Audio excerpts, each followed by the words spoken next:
Hello, it's 2019 and the Vintage Shop has renewed their Fermonster lid.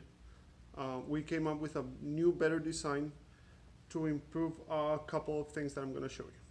First thing we're going to improve, or we have improved, is the assembly of the O-Ring. The O-Ring now sits in a better, easier spot for an easier assembly. And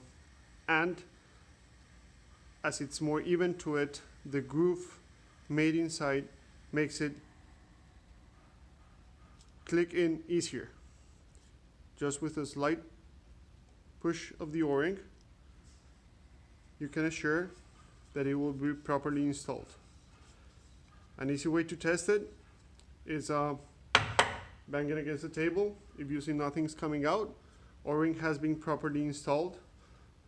And we always suggest that fill your Fermonster with water and test it. Test it, just screw it, put your stopper on it, put it upside down with some water. If you see water leaking out of it, you might want to adjust your O-Ring.